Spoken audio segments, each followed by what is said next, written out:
Bonjour à toutes, bonjour à tous, je suis Sophie de la chaîne Les Petits Secrets de Femme Bison Blanc et je viens aujourd'hui vous offrir une recette de savon au lait de chèvre. Alors je n'ai pas trait de chèvre, je n'ai pas de chèvre, mais j'ai acheté du lait de chèvre. Alors là c'est Régilet, pour ne pas citer les marques. Vous pouvez acheter du lait déjà fait en magasin bio par exemple. Là moi c'est un lait que j'ai trouvé en poudre. Donc, il va falloir que vous fassiez le mélange avec de l'eau pour avoir l'équivalent de 130 g de lait. La recette que je vais vous proposer, ça va être un savon qui fera environ poids total fini 1 kg. Donc, on va faire, moi je vous propose de le faire dans une boîte Pringles. Ça va être notre moule et ça va nous permettre d'avoir des beaux petits savons tout ronds. On va faire un savon qui va être surgraissé à 5%. J'ai pas envie de faire un surgraissage supérieur à ça parce que j'ai remarqué que les savons même à 5% sont très très doux et que plus on va mettre un surgraissage élevé et plus votre savon il va facilement se déliter, il va être plus... il va moins durer dans le temps en fait, il va moins garder de dureté. Donc là, on va avoir un savon quand même assez dur. Donc pour ce, il vous faudra de l'huile d'olive, donc 264 g d'huile d'olive, de l'huile de coco 154 g, l'huile de ricin qui va apporter de la dureté et qui va en même temps apporter douceur à la peau 115 g, beurre de karité 90 g, de l'huile de sésame 77 g. Il nous faudra 97 g de soude caustique. Pour les liquides, on va partir sur 266 g d'eau. Enfin, non, on va partir sur 266 g de liquide. Alors, comme vous êtes, pour certains, vous posez la question comment on fait un savon au lait, et bien en fait, on va... votre quantité de liquide de départ dont vous avez besoin pour diluer la soude, on va déduire la partie du lait qu'on va rajouter au moment de la trace. On ne va pas fondre la soude, le lait, on ne va pas diluer la soude avec le lait parce que ça va altérer les vertus, les qualités du lait et c'est surtout pas ce qu'on veut. Si on utilise un lait comme ça, c'est qu'on a envie de garder ses vertus bénéfiques. Donc, 266 g de liquide total, c'est-à-dire que là, pour vous expliquer, je vais déduire de mes 266 g, je vais déduire 130 g. Ce sera les 130 g de lait que je mettrai à la trace. Donc, mon mélange soude et eau, pour diluer la soude, ça va être ce que j'ai dit que ça va être. Ça va être 136 g. Je prépare tout ça et on se retrouve.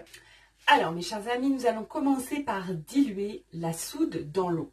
Donc je prépare mes 136 g d'eau.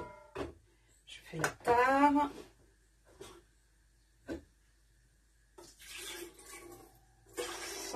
136 g d'eau.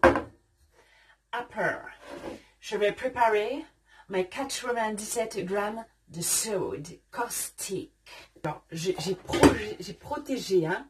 Je mets un bol en verre, dans un bol en métal, mais vous pouvez faire directement votre calcul dans un bol en métal.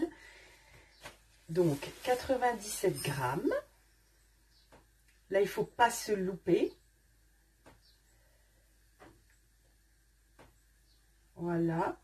Et ben j'en ai mis trop. Ça m'énerve, mais ça m'énerve, tu peux pas savoir. Je rappelle, pour ceux qui n'ont jamais confectionné de savon, vous pouvez vous référer à ma vidéo sur notions théoriques en saponification à froid, qui vous aidera à vous familiariser avec tous ces nouveaux thèmes, là, toutes ces nouveaux mots, ces traces, la soude, le truc, le machin, voilà, ça va vous aider à mieux comprendre. Donc, où là, je vous explique aussi certaines précautions à prendre évidemment. Donc là, j'ai déjà préparé mon eau j'ai préparé ma soude et je vais verser ma soude dans mon eau. Comme je le répète à chaque fois, je ne fais jamais l'inverse. Voilà, jamais, jamais, jamais. Là, je vais mélanger. Vous pouvez mettre un masque. C'est même recommandé. On va ensuite préparer nos beurres. Donc, vous allez mettre votre huile de coco, votre huile de sésame. Et on va mettre ça à fondre au bain-marie. Alors, pendant que les beurres sont en train de fondre, nous allons préparer le reste de nos huiles. Donc, toutes nos huiles, on va les mettre. Hein, l'olive, le ricin et le sésame.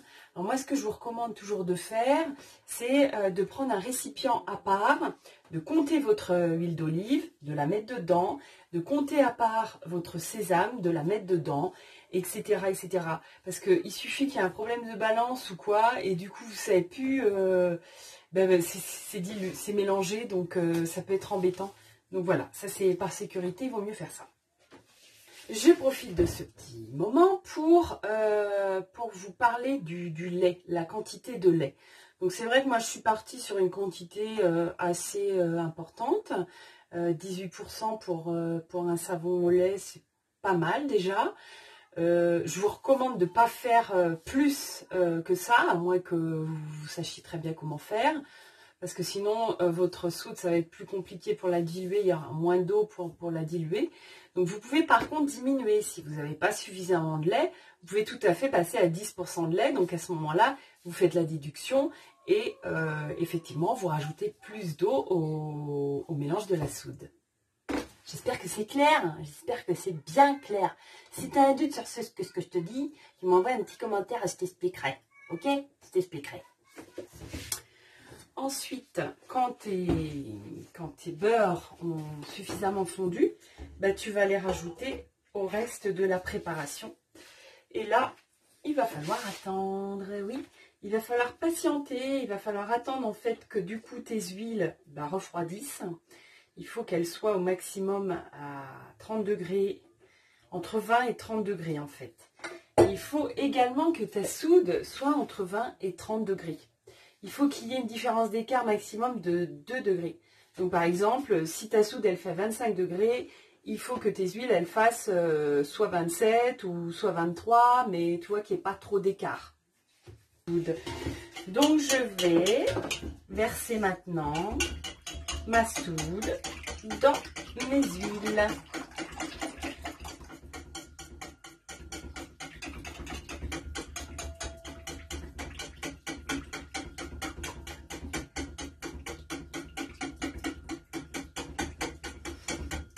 Ça peut durer 3 heures.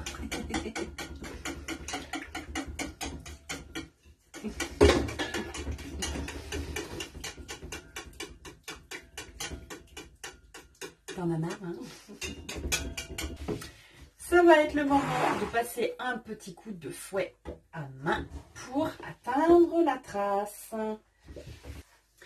J'ai choisi volontairement de mettre une quantité de liquide de 38%. Pourquoi? Parce que avec le lait déjà apporte de la dureté, hein, à votre savon. Et donc, dès que vous allez mettre votre lait dans votre pâte à savon, elle va tout de suite s'épaissir et elle peut figer assez rapidement. Donc, pour ceux qui ont envie de mettre un petit parfum, qui ont envie de mettre des petites couleurs, qui ont envie d'avoir le temps de travailler leur savon, la quantité là va vous permettre, la quantité de liquide là que j'ai choisi va vous permettre d'avoir le temps de travailler tranquillement votre savon. Et par contre, il faudra attendre une durée de séchage de minimum 6 semaines, hein, vu la quantité de liquide. Ce qui est important de savoir aussi, c'est qu'il faut vraiment que vous attendiez la trace. Alors là, effectivement, vous ne la voyez pas beaucoup. Mais moi, je la vois. Et vous la verrez aussi quand vous ferez votre savon. Vous attendez vraiment d'avoir la trace avant de mettre votre lait. Parce que sinon, votre savon, il y a des fortes chances qu'il déphase. Et donc, il finira à la poubelle. Ce serait bien dommage. Donc, attendez bien la trace. Une fois que vous avez donc atteint votre trace, vous allez pouvoir mettre le lait Donc faites attention également à ce qu'il n'y ait pas de trop gros écart de température, qu'il soit si possible à la même température que votre base de savon.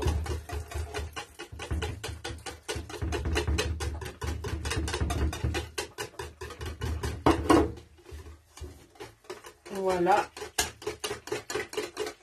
On dilue bien. Là, ça épaissit très vite. Donc, on va pouvoir mettre en moule sans attendre.